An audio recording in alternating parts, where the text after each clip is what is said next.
À l'orée de la nouvelle année, sonne l'heure des bilans. Chacun regardant dans son rétroviseur voit défiler les faits, événements ayant fortement marqué l'année écoulée. Concernant le Congo, notre attention sera attirée par le rayonnement de sa diplomatie en 2019 à travers le président Denis Sassou Nguesso qui a représenté le pays sur la scène mondiale et fait retentir sa voix dans les grands forats.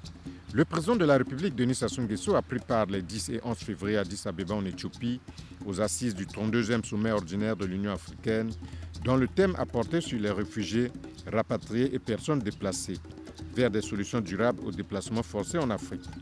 Cette rencontre était marquée par le passage de témoins de la présidence de l'organisation panafricaine entre le chef de l'État rwandais Paul Kagame et son homologue égyptien Abdel Fattah al-Sisi. En sa qualité de président du comité de haut niveau de l'Union africaine sur la Libye, Denis Sassou Nguesso avait à cette occasion prononcé une allocution dans laquelle il avait soumis une feuille de route en vue du dénouement de la crise dans ce pays. Il nous faut lever les incompréhensions entre les Nations unies et l'Union africaine sur la tenue d'un forum de réconciliation avant les élections générales. Surmonter l'absence de concertation régulière entre ces deux organisations. Tenir les engagements pris lors des rencontres entre la Commission de l'Union africaine, le comité de haut niveau et les Nations unies. Juguler des incohérences au sein du comité de haut niveau pour permettre à l'Afrique de parler d'une seule et même voix sur la Libye. Aplanir les divergences entre les Libyens eux-mêmes. Harmoniser les initiatives isolées de certains pays avec les stratégies des Nations unies et de l'Union africaine.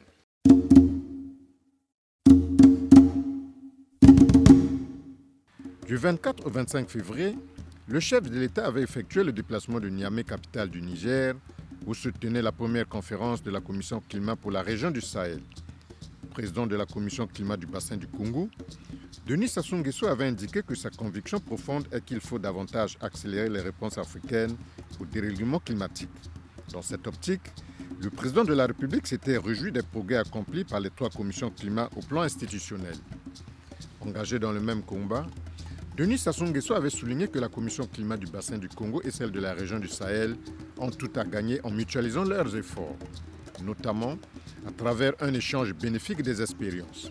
Le projet de la Grande Muraille verte pour le Sahara et le Sahel, porté par l'Union africaine devant l'avancée du désert, tirerait profit du clonage réussi dans les zones sablonneuses du Congo de certaines espèces résistantes d'arbres à croissance rapide.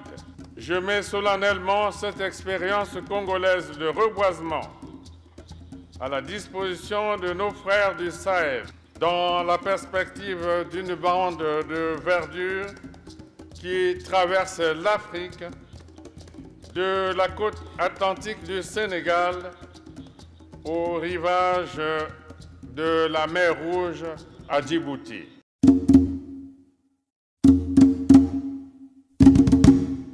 Le 23 mars, la République d'Angola a célébré le 31e anniversaire de la bataille de Cuito Canavale. Eu égard à son rôle combien important dans les efforts de paix en Angola et en Afrique australe, Denis Sassou Nguesso, dont le nom est associé au protocole de Brazzaville du 13 décembre 1988 qui a ouvert la voie à l'indépendance de la Namibie et de la libération de Nelson Mandela, ayant entraîné la fin du système d'apartheid, Denis Sassou Nguesso avait alors assisté à l'événement en qualité d'invité d'honneur. La bataille de Cuito Canavale, il faut le retenir, est un épisode de la bataille la plus importante menée sur le continent africain depuis la Seconde Guerre mondiale. À titre de rappel, elle avait opposé les forces angolaises du MPLA soutenues par l'armée cubaine à l'UNITA aidée par les forces sud-africaines. L'issue de la bataille avait poussé le gouvernement de l'apartheid à négocier. La bataille de Cuito Canavale est donc cet événement déclencheur du règlement de la situation politique en Angola et en Namibie, alors sud-ouest africain.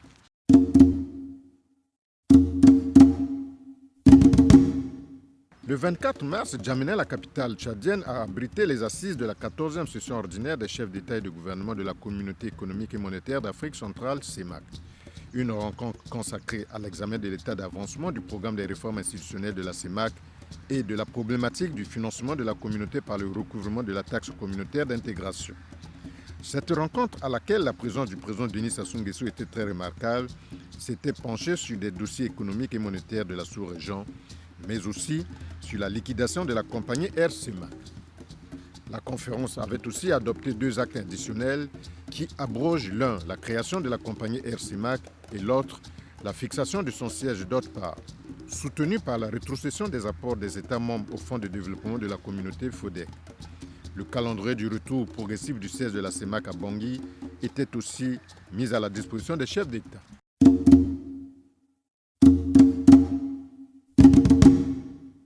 Le 2 avril, le président Denis Sassou Nguesso était parmi les 18 chefs d'État africains présents à Diamniadio, une localité située à quelques 40 km de Dakar, afin de prendre part à la cérémonie d'investiture du chef de l'État sénégalais Macky Sall, réélu le 24 février pour un second mandat.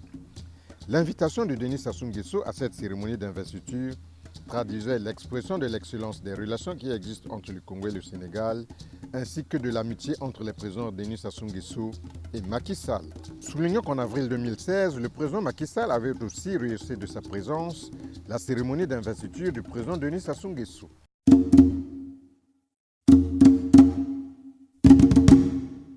Du 6 au 7 avril, le président de la République, Denis Sassou Nguesso, avait effectué le déplacement de Kigali pour assister aux festivités relatives au 25e anniversaire du génocide rwandais. Une tragédie qui avait fait, selon l'ONU, quelques 800 000 morts entre avril et juillet 1994. Denis Sassou Nguesso, Idriss Déby Itno et Moussa Faki Mahamat, président de la Commission de l'Union africaine, ainsi que Jean-Claude Juncker, avaient accompagné le président Paul Kagame du Rwanda au mémorial du génocide de Gigozi, où ils avaient allumé la flamme de la mémoire de la vie pour graver à jamais dans la conscience collective le triste souvenir des âmes de ces nombreux Rwandais arrachés à la vie.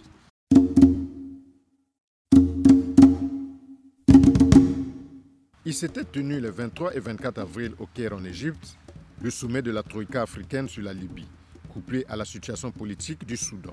Au cours de ce sommet, les dirigeants du continent, parmi eux Denis Sassou Nguesso, avaient demandé au Conseil de paix et de sécurité de l'Union africaine de proroger de 3 mois le délai du transfert du pouvoir des militaires aux civils au Soudan et recommandé un cessez-le-feu en Libye.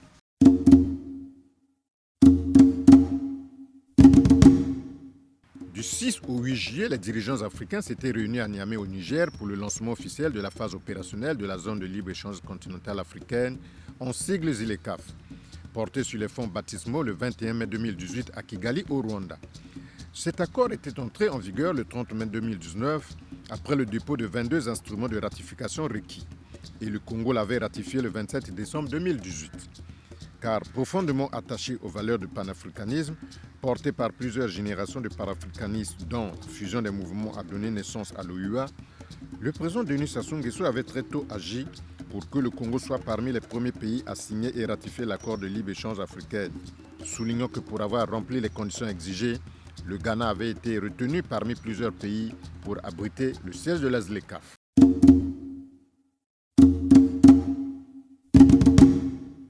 Cinq des 12 chefs d'État de la conférence internationale sur la région des Grands Lacs avaient participé le 21 août à Luanda, la capitale angolaise, à un mini-sommet dont l'enjeu avait porté essentiellement sur les questions relatives à la paix et la sécurité dans la région.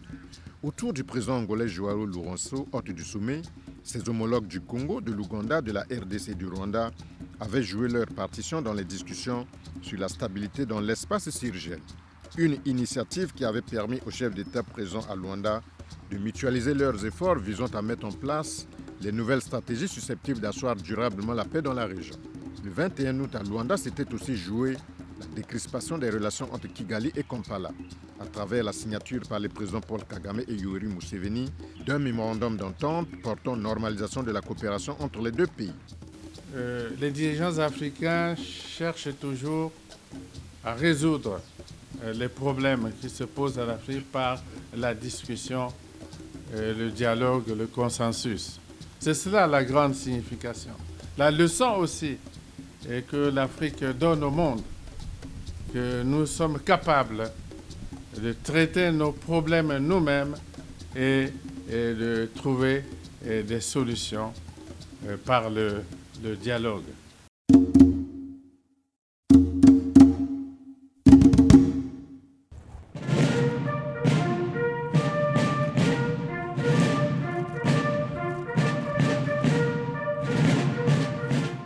En visite officielle à Paris le 3 septembre, Denis Sassou Nguesso avait été reçu au palais de l'Élysée par son homologue français Emmanuel Macron. Au cours de leur entretien, les deux chefs d'État avaient échangé sur les dossiers liés à l'économie, au climat et sur la situation politique, sécuritaire et humanitaire de la Libye. À l'issue des entretiens, les parties françaises et congolaises avaient procédé à la signature de 3 accords. La lettre d'intention portant sur l'établissement d'un partenariat de long terme visant la réalisation du plan d'investissement de la stratégie nationale RED+, dans le cadre de l'initiative pour la forêt d'Afrique centrale CAFI.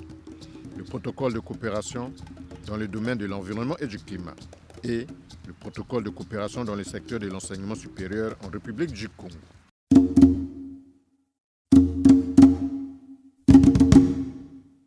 Au mois de mai, le président de la République avait fait le déplacement de la Fédération de Russie. Le temps fort de la visite officielle du chef de l'État à Moscou aura été sa rencontre au sommet avec son homologue russe Vladimir Poutine au Kremlin. À cette occasion, pendant 40 minutes, Denis Sassou Nguesso et Vladimir Poutine avaient passé en revue la coopération bilatérale entre le Congo et la Russie. Une coopération élevée depuis 2012 au rang de coopération stratégique gagnant-gagnant. La vigueur et la chaleur de la poignée de main des deux personnalités avaient laissé transparaître l'excellence des relations d'amitié et de coopération qui unissent les deux hommes d'État ainsi que les peuples des deux pays. À l'issue du tête-à-tête entre les deux dirigeants, les parties russes et congolaises avaient procédé à l'échange des documents comprenant 8 accords signés dans le cadre de la coopération entre les deux nations. En l'occurrence, l'accord intergouvernemental dans le domaine de la communication, l'amendement numéro 3 sur le traitement de la dette de la République du Congo envers la Fédération de Russie au titre des crédits précédemment accordés, le mémorandum d'entente relatif à la coopération dans le domaine de l'agriculture, le mémorandum d'accord dans le domaine pétrolier ainsi qu'un autre mémorandum d'entente dans le secteur pétrolier. Toujours à Moscou, le président de la République, Denis Sassou Nguesso, avait prononcé une allocution d'anthologie à la Douma d'État, le Parlement russe. Devant les élus russes, Denis Sassou Nguesso avait pris la parole avec maestrat en appelant la Fédération de Russie à soutenir les efforts du Congo dans la protection de l'écosystème le plus important du monde. La découverte récente de la tourbière tropicale la plus grande du monde, avec des réserves considérables de carbone sur une étendue humide et marécageuse de 145 000 km², impose un cadre de dialogue incontournable à la communauté internationale. C'est ici le lieu d'appeler la Fédération de Russie à appuyer notre pays dans la protection de cet écosystème fragile, à l'effet de soutenir la mise en œuvre opérationnelle de la Commission climat du bassin du Congo et du Fonds bleu pour le bassin du Congo.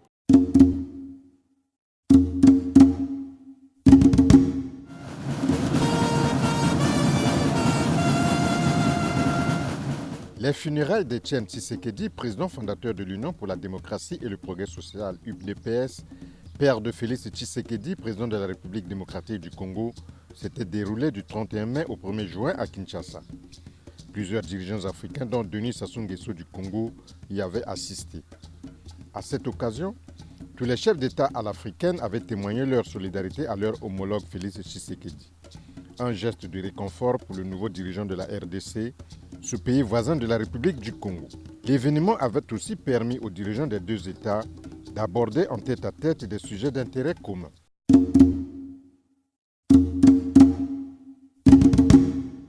Dans la première quinzaine du mois d'août, le président Denis Sassou Nguesso était à Nouakchott pour la prise de fonction du nouveau président élu de la République islamique de Mauritanie, Mohamed Ould Ghazouani. Ce général à la retraite, ancien chef d'état-major et ministre de la Défense du président sortant Mohamed Ould Abdelaziz, très actif dans la lutte contre le terrorisme dans le Sahel. Un des points qui le rapproche de Denis Sassou Nguesso, qui n'a de cesse d'appeler ses homologues africains à prendre des mesures fortes pour la paix et la sécurité en Afrique. Et ce, conformément à son pacte de défense commune, adopté par le Conseil de sécurité de l'Union africaine, en dehors de ses nombreuses médiations dans les crises intra- ou interétatiques en Afrique.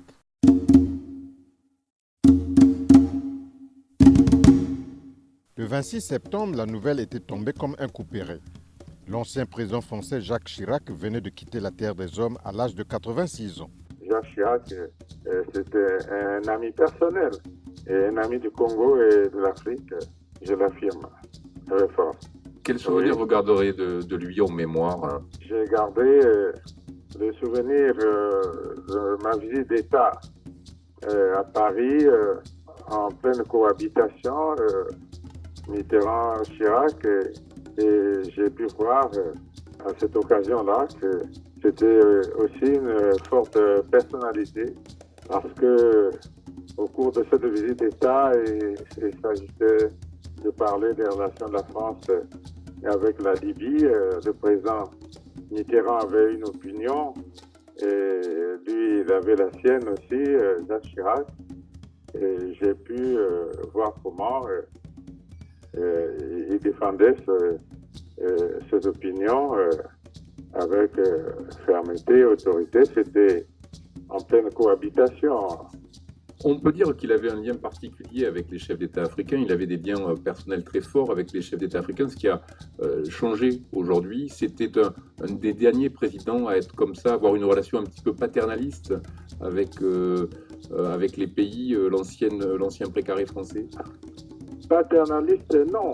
Je dois dire relation sincère, des rapports de respect, d'amitié, de courtoisie avec les chefs d'État et des relations directes avec les peuples d'Afrique. On pouvait voir Jacques Chirac prendre les foules en Afrique. La relation n'était pas paternaliste, elle était plutôt sincère, à mon avis.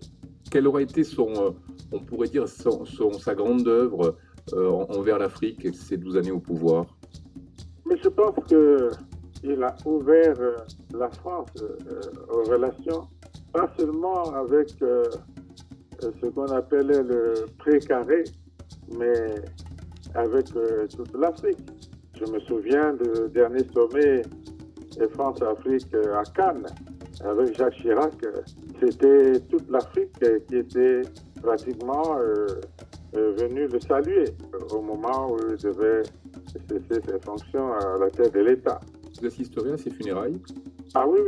Si l'organisation là-bas en France le permet, oui, je serai certainement présent aux obsèques.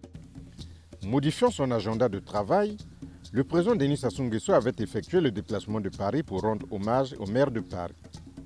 L'homme d'État français fut 2 fois Premier ministre, puis 2 fois président de la République. Jacques Chirac l'Africain, comme aimait-on l'appeler.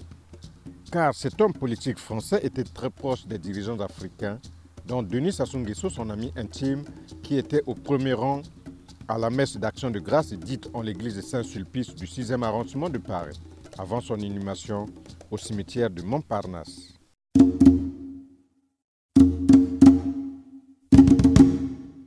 Sochi, la station balnéaire russe, avait abrité du 23 au 24 octobre les assises du premier sommet Russie-Afrique.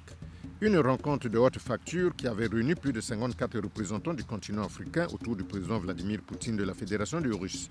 Parmi eux, le chef de l'État Denis Sassou Nguesso. La rencontre de Sochi avait balisé la voie de la nouvelle coopération entre la Fédération de Russie et les pays africains. Jeudi 24 octobre, au cours de la session plénière, plusieurs chefs d'État étaient montés au créneau pour délivrer chacun son message à cette grande première assemblée russo-africaine. Parmi eux, Denis Sassou Nguesso qui avait salué le nouvel élan d'une coopération gagnant-gagnant entre la Russie et l'Afrique. À cette occasion, le premier citoyen congolais avait réitéré sa volonté de construire, avec le concours de la Russie, un oléoduc de 1000 km devant relier Pointe-Noire à Ouesso via Brazzaville, afin d'assurer le transport des produits pétroliers et gazés au Congo et dans les pays voisins. Denis Sassou Nguesso avait aussi appelé la communauté internationale à soutenir le Fonds bleu pour le bassin du Congo. démontrant une fois de plus son attachement à la préservation des écosystèmes naturels, tout en présentant les opportunités qu'offre le Congo en matière d'investissement. L'amélioration du climat des affaires constitue l'une de nos priorités majeures, avec des avantages fiscalo-douaniers attractifs. 4 zones économiques spéciales sont prévues pour la diversification de l'économie nationale. Le sous-sol de mon pays regorge de polymétaux, de phosphate, de potasse, de fer, de gaz et de pétrole. Le réseau hydrographique offre des sites d'hydroélectricité à vocation continentale. Monsieur le Président de la Fédération de Russie, les peuples africains ne remercieront jamais assez le peuple russe pour l'appui déterminant qu'il a apporté au mouvement de libération de leur continent et à sa décolonisation complète. Au moment où s'ouvre cette nouvelle page entre la Russie et l'Afrique, une espérance très forte s'empare du 1,3 milliard de citoyens africains qui accueillent ce nouvel élan de coopération avec optimisme et ferveur. En somme, à Sochi, l'Afrique et la Russie avaient consigné leur analyse dans un mémorandum d'accord décliné en 47 points, réglementant le cadre du partenariat entre la Fédération de Russie et les États africains.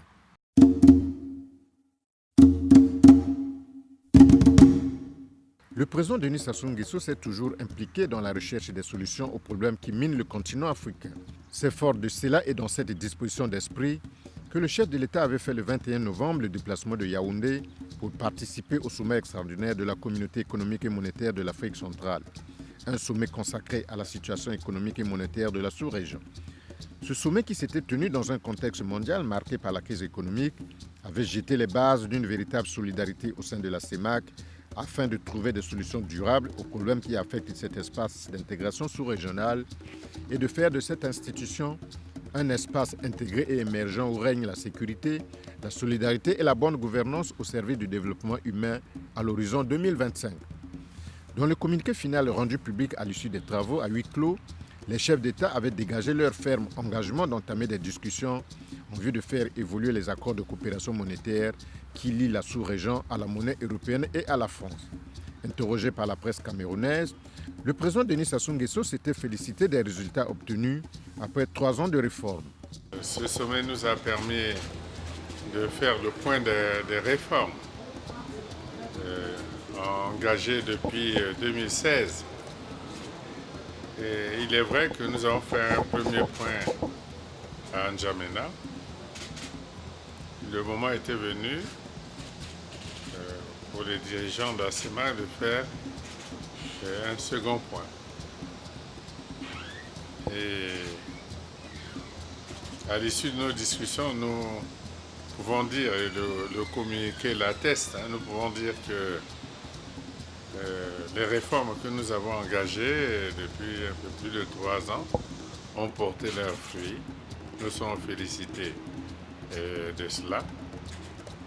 Et nous avons aussi dit que la situation restait fragile, qu'il fallait continuer de fournir ces efforts pour redresser la situation économique de la sous-région.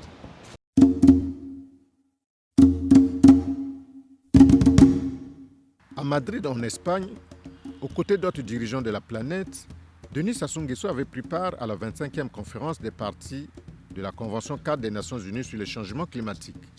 Au cours de cette rencontre, le président de la République, Denis Sassou Nguesso, avait porté haut la voix de l'Afrique centrale à la COP25, à travers un important discours dans lequel il avait lancé un appel à la communauté internationale pour le financement du Fonds bleu pour le bassin du Congo. Le plaidoyer du chef de l'État en faveur du Fonds bleu s'était poursuivi devant un parterre d'investisseurs et de bailleurs de fonds au cours d'un side event dédié à la préfiguration du Fonds bleu, élément clé de son opérationnalisation. Le Fonds bleu constitue pour nos pays l'espoir d'une prise en main de notre destin et un mécanisme de la gouvernance climatique transparente pour lequel une étude de préfiguration est en cours de réalisation. Les premiers résultats de celle-ci ont permis d'identifier plus de 110 projets d'investissement n'ayant pas tous la même maturité, bien que s'inscrivant dans les 24 programmes de l'économie bleue pour un montant de 3 à 5 milliards de dollars.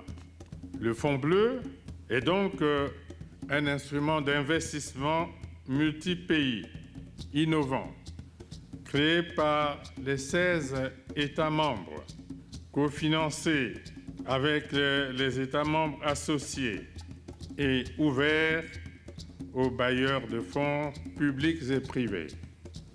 Au cœur du bassin du Congo et géré par des experts africains et internationaux, le Fonds bleu est spécialisé dans le financement de projets structurants pour l'économie bleue et verte et en faveur de l'intégration régionale africaine.